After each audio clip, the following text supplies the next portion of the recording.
Alright, welcome back. So in this video I want to add a trigger to this area here. First thing I noticed though is that there's barely any room for the trigger, let alone your fingers. So what I'm thinking is we could maybe extend this a little bit forward so the magazine has some room. Then there's more buffer for the trigger. So this will be an easy fix. We'll just tab into vertex mode for this guy here. Z to go into wireframe, then B to box select this side, and we'll just grab it on the x-axis a bit so there's a little bit more space. And then we need to make sure all the booleans are parented. The boolean for the magazine here is not, so we'll just go back to the cutters menu, select this is the cutter, shift select the magazine, and then control P to parent it to the object, so now it'll move along with it. So let's just go in here and select everything, and we'll just move it over.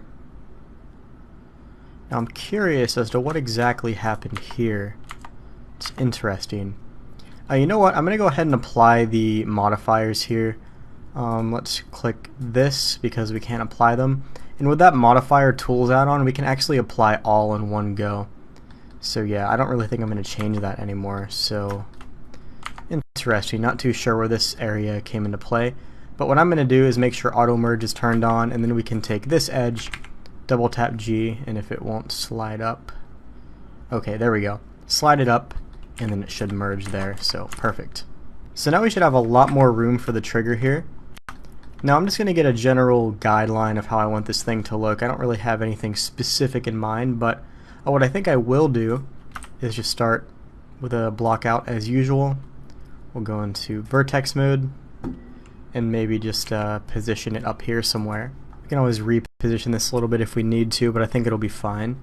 So I'm going to extrude down on the Z axis, maybe to about here. And then let's make sure we're on increment snap, so that way I can press E and then hold Control. And then let's extrude again, E, and we'll hold Control on the X axis to about here.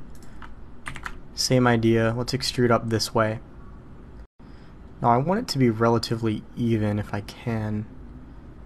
I don't know, maybe about here should be alright, or if we just want to terminate it right near that edge. And then E to extrude straight up. And maybe what we could do is take these vertices as well and just pull them down so there's a little bit more room. So now this will kind of be the area for the trigger. Now it's probably too much. Right around there should be enough. Okay, so let's go ahead and make sure this is centered with where this grip is. So I'm going to select it and press Control 7 on the number pad to go into bottom view. Let's move it over, tab into vertex, and then just extrude this across, kind of like that. And at this point we can just add a solidify modifier, and I don't know, oh shoot, I forgot these vertices. Don't forget to select the upper vertices as well. Let's try that again. E to extrude to about there. Perfect. And then we can of course just add on a solidify modifier, and now we have full control over the thickness here. So first thing I'd do is tick on even thickness. You can kind of see the difference there. That's uneven, now it's even. And then we'll just experiment a little, see if we can fit that guy in there. Looks pretty good, I think. And I don't really know if we need to go anymore. I think negative 0.02 is actually a perfect amount. But honestly, this trigger isn't going to have a ton of room here because of the cylinder, so we might have to bite the bullet, and we'll just box select the entire bottom portion and just pull it down, and then maybe select all these vertices and pull them over. So now we kind of have some more room there. Okay, so this is the area where we're going to add a trigger. Now I haven't finalized the type of design I'm going for. I kind of want to just have a more general overview of how this thing is going to turn out so I can get a better aesthetic design compared to how the rest of the weapon looks. So I'm actually going to wait on adding the trigger itself.